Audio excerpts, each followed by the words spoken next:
Good morning, everyone, and welcome to another episode of the Amul live event on FB in collaboration with Don Bosco College Hospitality Studies, Kurla.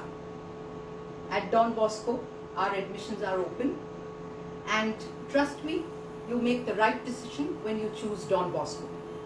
We have not just a wide variety of food that gets taught to you, but a lot of everything that has to do with the hospitality industry, right from service to cooking to baking, which I know is one of the most popular service areas where students like to be. But we have the front office, and best of all, we have teachers who are absolutely trained and amongst the best in the industry. So once again, welcome. My dish today is potted pesto cream. So you must be wondering what I'm doing when I say potted pesto. So yes, I'm actually going to pot my pesto just like I pot a plant. We're doing the Independence Day theme. I've kept it around the Independence theme with the colors. I'm making chocolate cups with white chocolate. Now Amul has a wide variety of products, right from their creams to their milk, which is the most known. They have the condensed milk. They also have cheese and a wide variety of chocolate that has come into the market. So I'm going to make my chocolate cups with white chocolate. You can make these cups with dark or with milk chocolate, or also just with white chocolate, as I'm going to do. So the first thing that I'm going to do is I'm going to melt the chocolate. I have grated the chocolate and kept it here ready. I've used, this is about 250 grams of chocolate that I'm using.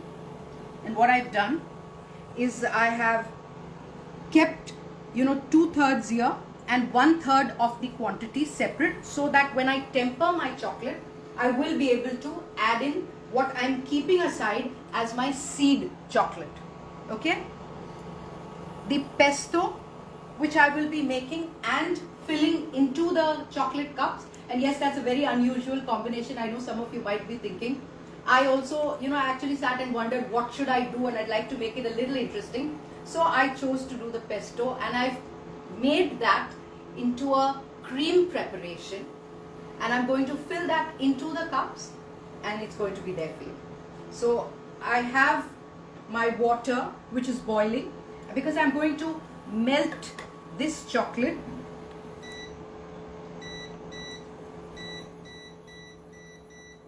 I'm going to let the chocolate melt gently over a double boiler. Now you have a couple of ways that you can melt the chocolate. You can do it like this, as I'm doing, or you can put it into the microwave to melt it, and both work fine. In fact, in the microwave it's a lot more faster. Only thing that you got to remember, because the microwave heat is high, you can't microwave it for more than 30-second bursts of the temperature. Okay, so you put it in the microwave, put it for 30 seconds, then remove it out and stir it. When you stir it, you'll see, yes, a little bit of the chocolate tends to look like it's not melted, but a little stir and you'll see it's sort of disintegrating into the chocolate. Here you can see the water is not touching the vessel. Water is not touching the vessel. I'm simply letting it heat up and let it melt gently.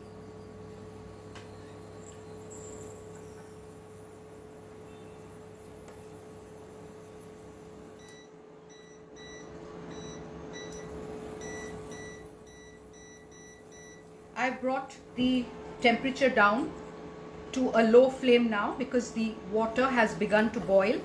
I want to melt my chocolate, but I do not want my chocolate to burn at all.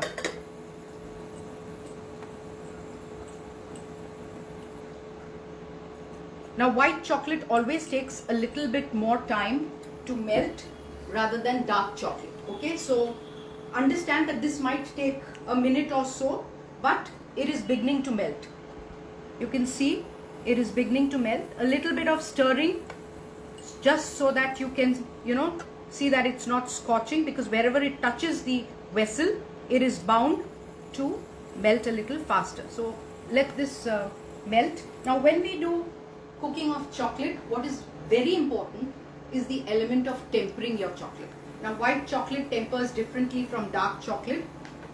You bring your chocolate and you need to melt it down at around about say 40 degrees to bring it to a melt, but then you bring it back and allow that to cool, to stabilize at 29 degrees for white chocolate and about 30 or 31 degrees for dark chocolate. It's melting, but like I said, white chocolate always takes a little bit longer. It's melting, but it's taking a little time, and I'd rather that it gets done thoroughly and slowly rather than we go into trying to melt it down fast.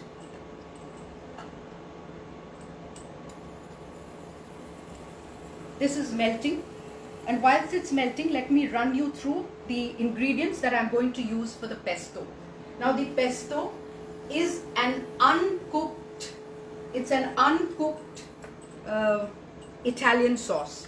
Okay, it is made, and the base ingredient for your pesto is these sweet basil leaves. Okay, now you get basil in the market. You get two types of basil. One is the sweet basil, which is the kind we use in the making of the Italian dishes, and you also get the holy basil, or what we know as tulsi, which is there in a lot of our homes. So back to the pesto. Here I've got basil. I've got roasted or toasted pine nuts. These are the pine nuts, what we know as chilgoza. I have toasted them lightly for about even less than a minute in a pan, and then I have crushed it so that I can very quickly use it to make the sauce today. I have olive oil, 100 ml of olive oil, and yes, I've got garlic. Now you might be wondering, this lady is going to be using garlic in the dessert. Yes, well, the pesto requires garlic, so I've tried to stay as true as possible to the ingredients that are. I'm just mixing the chocolate, guys. Give me a minute, please. I need to get this to melt down. As you can see, it's now already beginning to melt beautifully. I want it to melt easily, and I have to keep stirring it. There is heat present, so melting is definitely taking place. Please note, when you temper the chocolate, what you're doing is you're heating it up, because that actually gives you a good finish. Tempering gives you a very good and glossy finish to the product. Can you see? When I got it off the flame, it looked like almost as if it was all still one big lump, but here I am. I'm going to gently and I'll put it right back for a little while, just a couple of seconds more. I want it to sort of, become in a saucy consistency.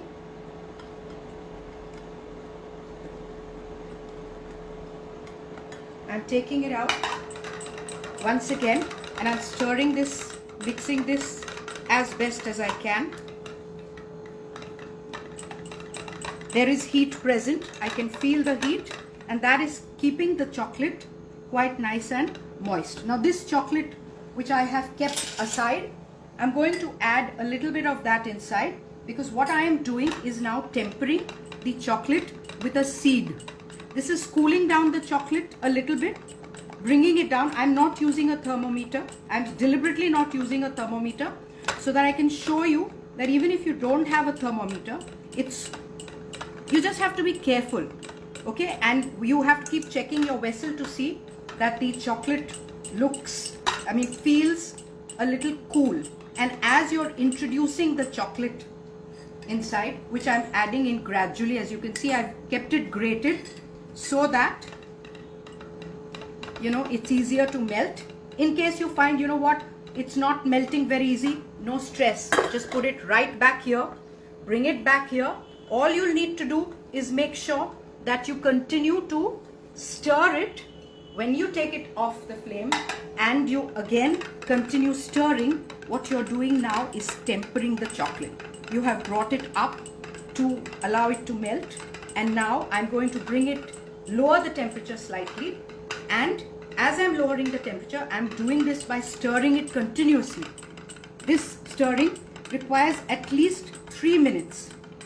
Okay, 3 minutes of stirring, because it'll become easier for me to handle the chocolate. The snap and the bite of the chocolate is a lot more better when your chocolate is tempered. That's the difference in simply melting your chocolate and tempering your chocolate.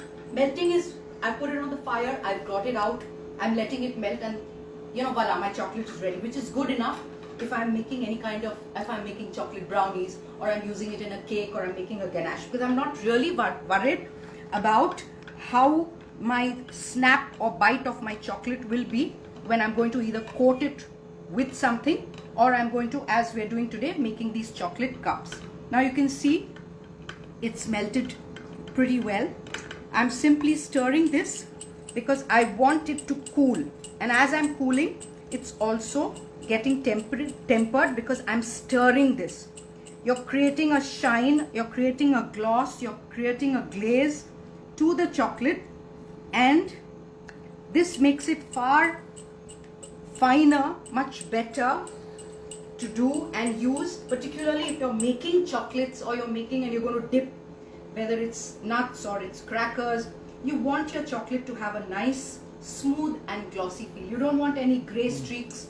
You don't want any, any kind of discoloration or oil separating, fat separating, which will happen, which can happen, not will happen, but it can happen. So very important that you temper the chocolate when you're going to use it for any kind of, can you see it's looking nice and glossy? It's come out pretty well. You've got to be, now white chocolate takes a little longer time to cool down than your dark chocolate. So a little bit more, and I think the chocolate will be ready. Yes, looks good. It's smelling good. Actually, chocolate smells for me is like, childhood memory smells, really. I love chocolate. I love everything to do with chocolate, and therefore it was not really so difficult for me to think about how to create a dessert using the pesto sauce, which is one of my absolute favorite sauces, and I'm making that into a dessert. So I can feel now that it's still a little warm, so I'm going to continue to, just keep stirring it, and this is what I'm doing, is actually tempering. Now you have a choice, you can do this, and it's okay, it's a small quantity, and more importantly, I'm just using it in making of chocolate cups. Now if I was actually going to make chocolates and dip them and all, what you ideally would do, once you finish tempering your chocolate, you need to cool it down on maybe a marble slab. So what is normally done is the chocolate is poured out on a cold marble slab, and using a scraper and a palette knife, you sort of take and turn and toss and turn that chocolate over till it cools down. You don't want it to seize. You do it in small batches, and as it cools down, you keep adding that back to your main chocolate base. Now I can see that the chocolate has cooled down. As it's cooled, it's also slightly thickening, so we are ready to make our chocolate cups. So this is only white chocolate milk. This is only white chocolate, nothing else. Absolutely nothing else. Okay, so what I'm going to do, I've taken these small paper cups. Now I've taken this size, they're regular, which I picked up. They're absolutely, the normal cutting chai cup, if you know what I mean.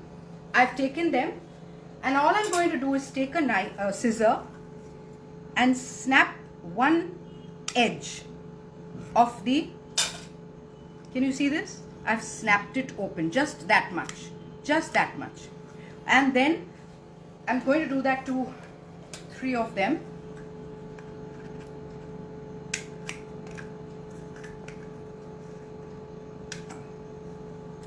Okay, so I'm doing 3 because you know what, I'm going to be Now, another very important thing is I'm going to put this chocolate into this. Ideally, it would be nice if you could chill this chocolate cup, this cup as well, so that when you add the chocolate inside, which is still, it's warm, it's not absolutely ice cold, right? It will sort of set faster. So what I have done is I have kept 3 cups empty in the refrigerator. I'm going to bring that out quickly.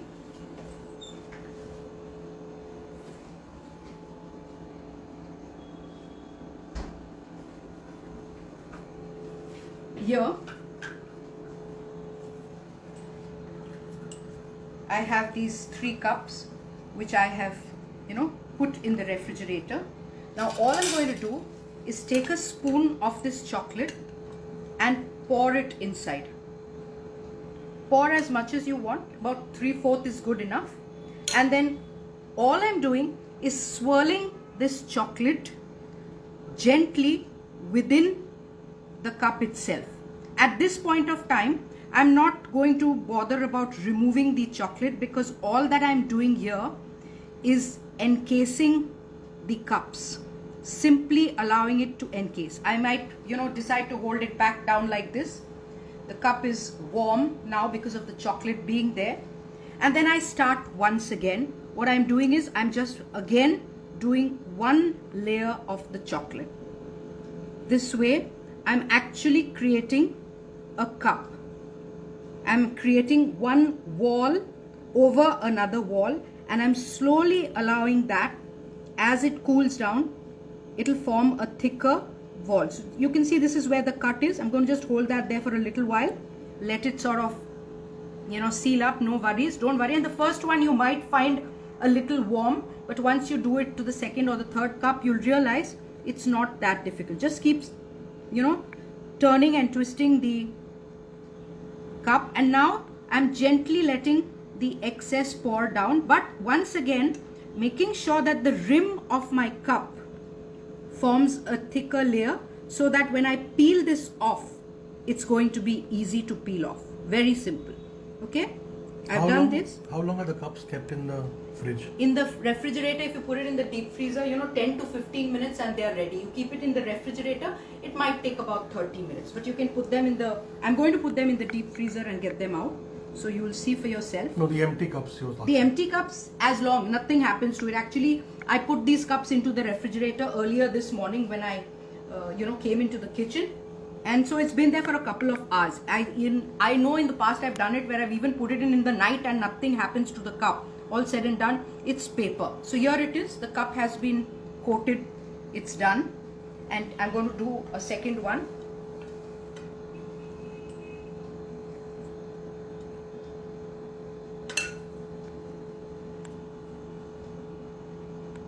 In 10 minutes our cups will be ready, and whilst the cups are ready, I'm going to simply make the pesto sauce.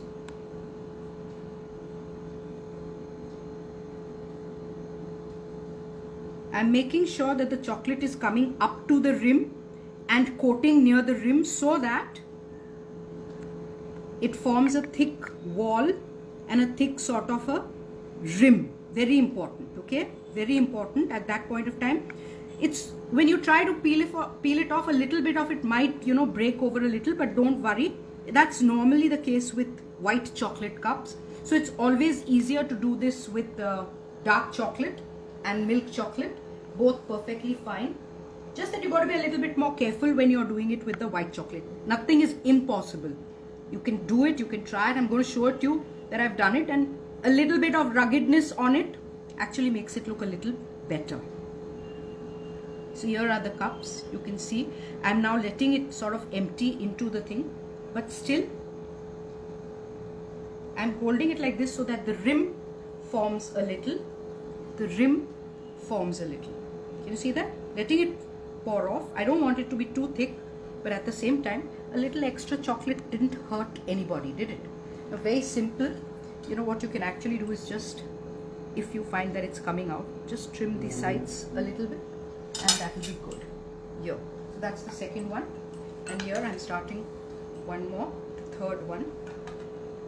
I'm going to do 3. It takes a little time, as you can see, and not that much time also. but good things are always well worth waiting for. So here I am with my third cup of chocolate.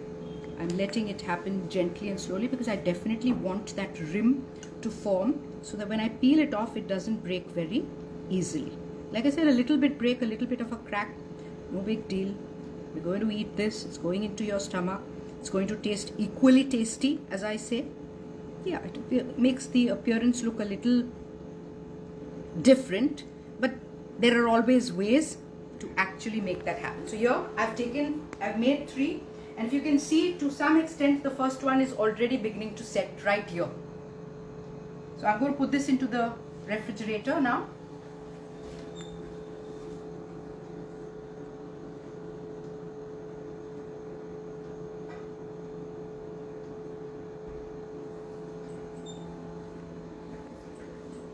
Okay, so now we move on to making our pesto.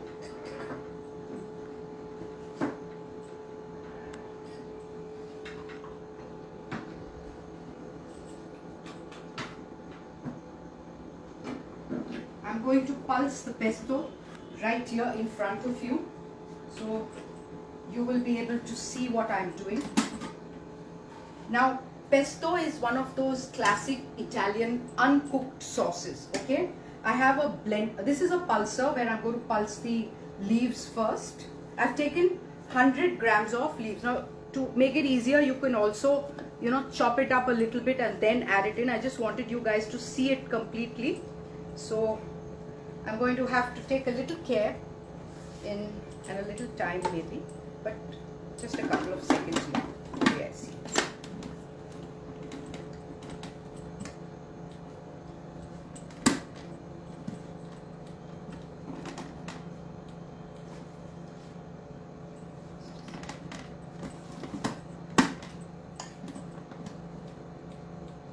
Just a second, guys. I think the thing with these pulsers are that if you don't put it in correctly, they tend to not start. So just give me a second. I'm going to do that once again. I want to be careful. I don't want to cut my hands. You can see these blades are really very needs to go in.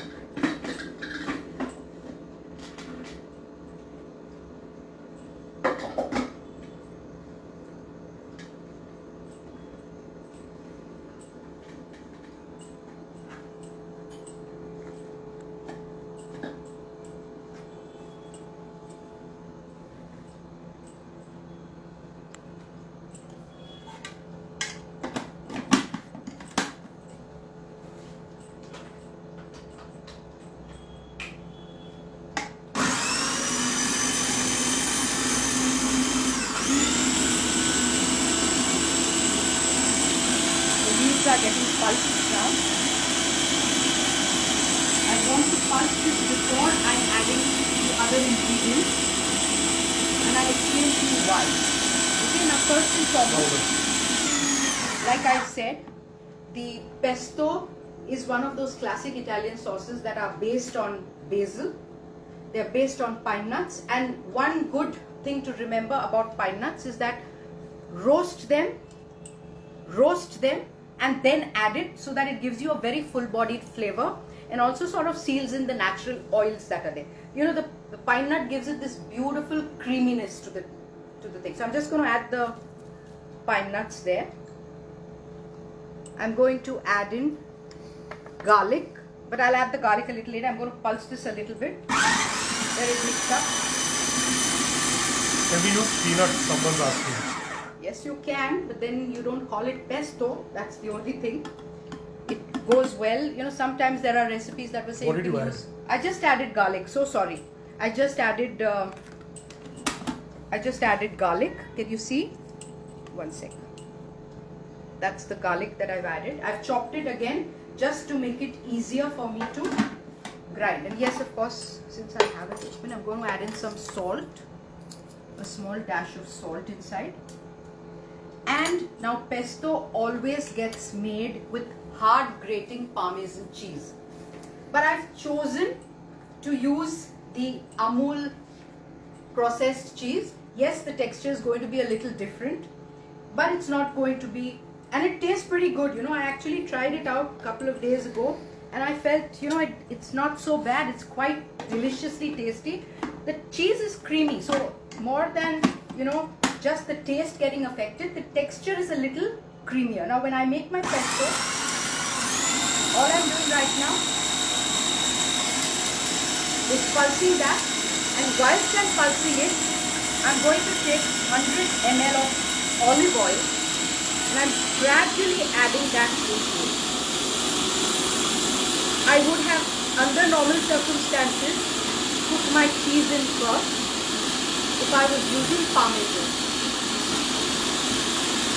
Sorry. Just repeat what you Okay, said. sorry, I think the noise over here is a little. Now, like I said, no, pesto is made with Parmesan cheese. It needs a hard grating cheese.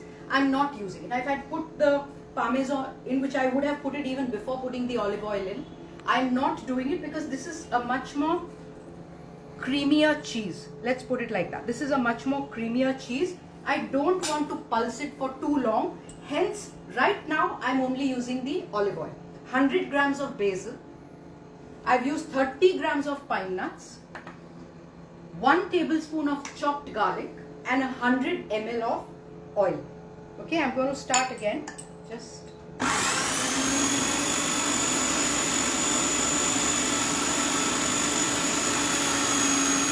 gradually drizzling in the oil slowly. Can you use the dark chocolate instead of white chocolate? Can I use dark chocolate? Yes, of course you can. Absolutely. They come out very well even with dark chocolate. In fact, they're a lot more faster and easier. I have chosen to use the, the white chocolate, keeping the Independence Day and our flag colors in perspective. Can you see? It's pulsed up. I don't make my pesto sauce smooth and creamy at any given point. I truly believe that a good pesto needs to be one that is having its texture, having its mouthfeel and bite. Now I'm going to add in this Amul cheese. This Amul cheese that I've added inside is about 50 grams. Okay, 50 grams of the cheese. I've used this, just 50 grams of this cheese, and yes, it's going to taste absolutely delicious, trust me. I've tried it out and therefore I'm saying so with full conviction that it's pretty good. There it goes.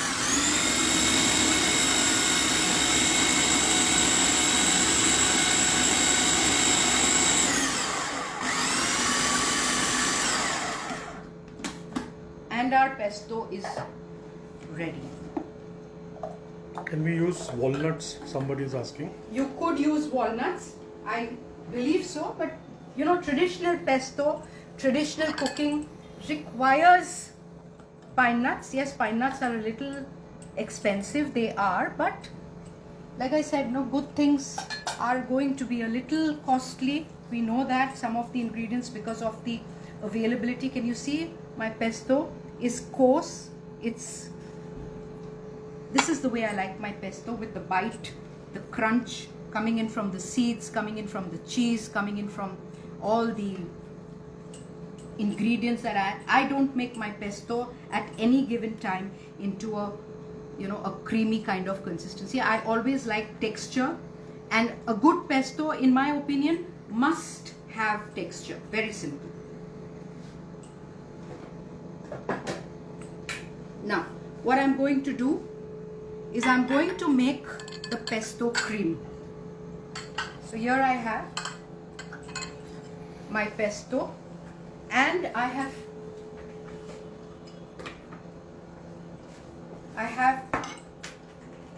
just a second please.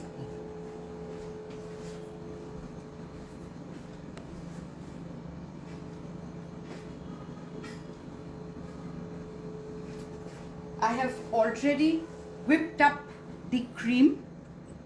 This is the Amul whipping cream. I have added a little bit of sugar.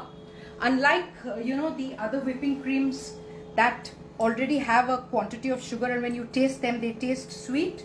The Amul cream, when I whipped it up, I felt it would be lovely, and I like that because that allows me to decide how much sugar I want to put into my cream. Okay, so here I've whipped up the Amul cream. I'm using 1 spoon or little more, depending on how much you want to, So okay, here I've taken, I think, about almost 3 spoons.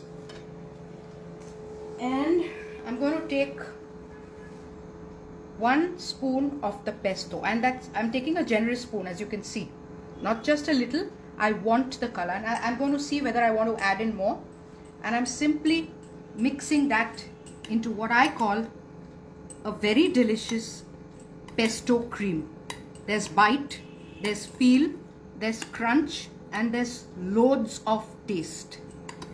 Absolutely loads of taste. So here you can see it's come into this beautiful green color, a nice light green color. If you want, we can add in a little more. I don't take the same quantity. You just adjust that quantity of whether you want to. Very important that you make your pesto with the quantities that I have said, because a good pesto is all about proportion. Okay, so here's my pesto cream ready. I'm just going to hold this on ice, and I'm going to get the chocolate cups out, and we'll take it from there. I have a bowl of ice here. I'm holding my pesto cream here, and I'm just getting the chocolate cups out.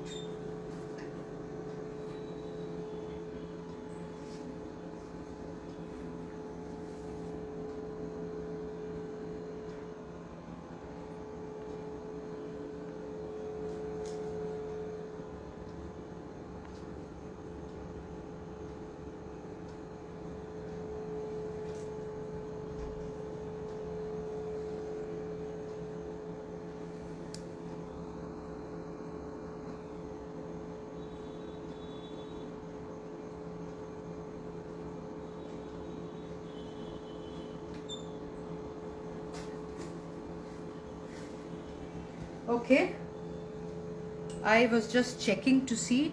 So all I've done is, where that cut was, I'll show you another one, where the cut was. Slowly, okay? Where the cut was, just gently peel that, slowly.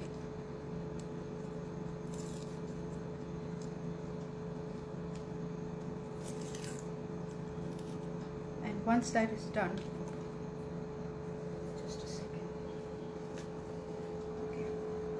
these are the one that you just put? Yes, these are exactly the ones I've just put.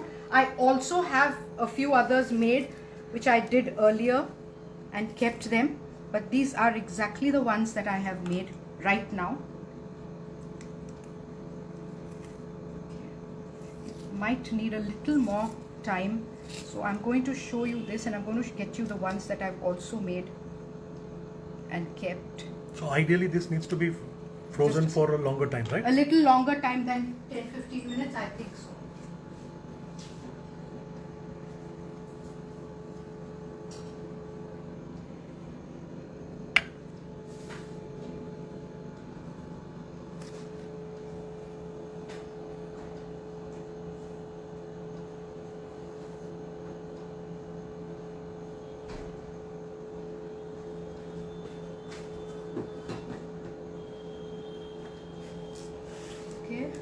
These are also these are the ones which were done earlier. That's right. And they're frozen properly. This is a little easier when it's kept for a little longer than 10 minutes, as you can see. Just do it slowly. Yeah, that's okay. It's very simple, just that it's a little delicate, no? And the white ones are a little bit more delicate than the dark. So there it is.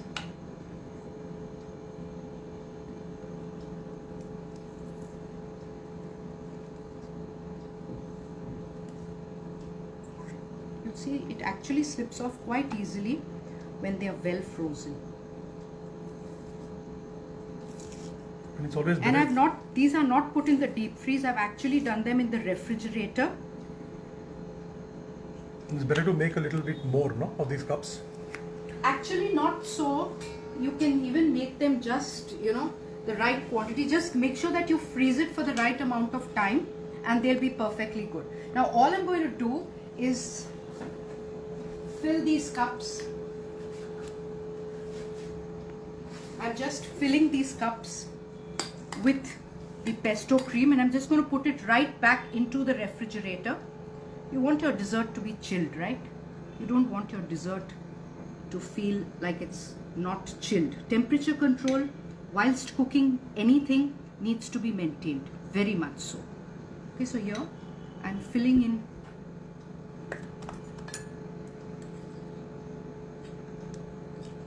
you can of course pipe it out. I'm not even doing that. I'm just trying to keep it as simple as possible. Just make sure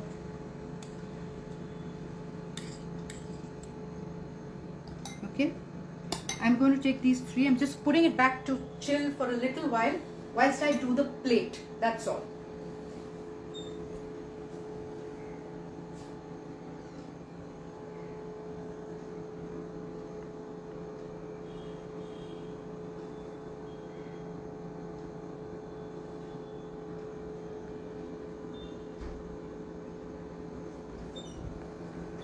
Okay, now for the plate, what I definitely need to do is I'm going to make one crumb. Okay, the crumb that I'm making is with orange rind. This is simple orange rind where I have removed the white pit from the rind and then I've chopped it up really fine. Yes, you need a sharp knife and you need lots of patience, not just to remove the rind but to then finely chop it up. This is fresh rind, not dried at all. Just I did this last evening to make it easier for me this morning. So I'm taking 2 spoons of this. I'm taking 1 spoon of sugar, castor sugar, which I'm adding. And I'm also going to take in a little bit of rock salt that I'm adding inside. That's it. My orange rind crumb. Now just like you make cake crumbs or you make, you know, in a lot of the new age food we call it cake soil. So instead of doing cake soil, I've chosen to make orange rind soil. So my rind is ready. My cups are in the refrigerator and they are setting. I'm going to start the plating. So I keep my plate ready so that when I bring it out, all I will do is quickly simply put the the cups into it. Now here I'm going to do a particular plating that I have in mind and I'm going to use a silicone brush for my plating. Okay, so here I've got curd. I've actually taken Amul curd, nothing else but curd, just simply, can you see how thick and creamy it is? It's really delicious. I'm putting that one. I'm taking, yes, I've used green chutney. Anyway, I'm going all fusion. I thought a little bit of chutney would give it a good balance. Of course, you don't want to use chutney and you want to use a green khas syrup or something. Absolutely fine. I just thought, why not? Since I'm going all out, I might as well. I'm adding in a small bit of the green chutney. And then here I've got a little bit of kesar syrup to give it that orange tint. Okay, so that's my plate. And now all I'm going to do is take my brush, place it on top and bring it out.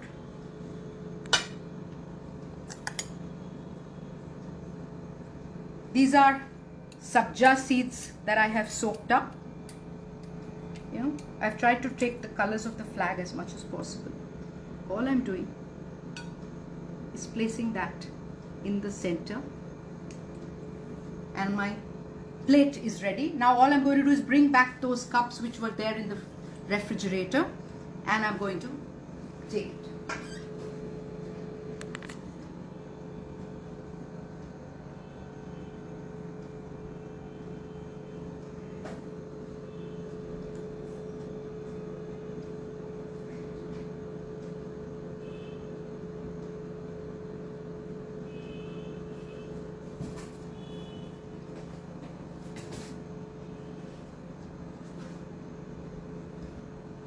What was the orange? Can you repeat that again? The orange was kesar syrup. Kesar syrup, curd and a little dash of chutney just to give it that beautiful look. Okay, so here's 1 cup. Here's a third cup. And here, sorry, second one, and here's my third cup.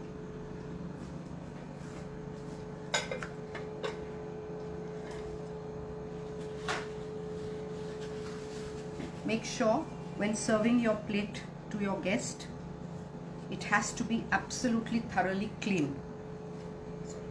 Here's my orange crumb or orange soil. Just taking a little bit of that and adding that on one end. I've got green from my pesto, I've got white from my chocolate, and I've got the orange from the crumb. Now into this I'm going to put in, sorry, where is it? Here. Just garnishing this with a small sprig of mint, a small sprig of mint,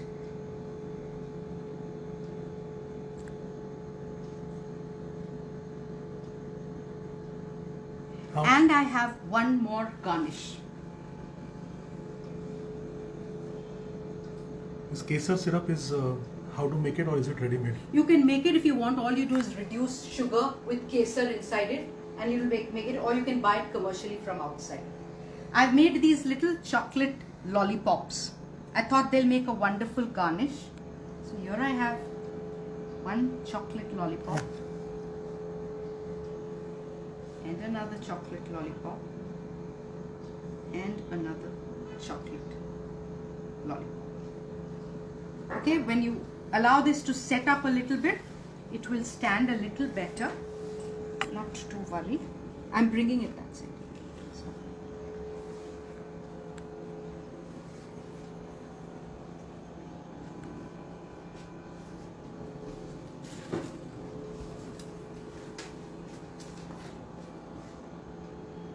Here's my plate.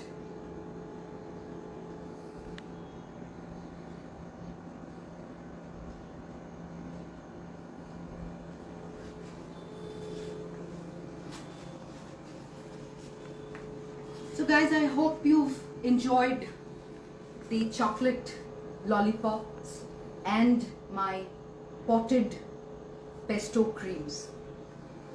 Thank you very much for being with me. I've enjoyed myself. I hope you've enjoyed the recipes as well. And do not forget, we're in collaboration Don Bosco College of Hospitality Studies along with Amul Live. Thank you very much. See you again soon. Have a good day and wishing everybody a very blessed independence.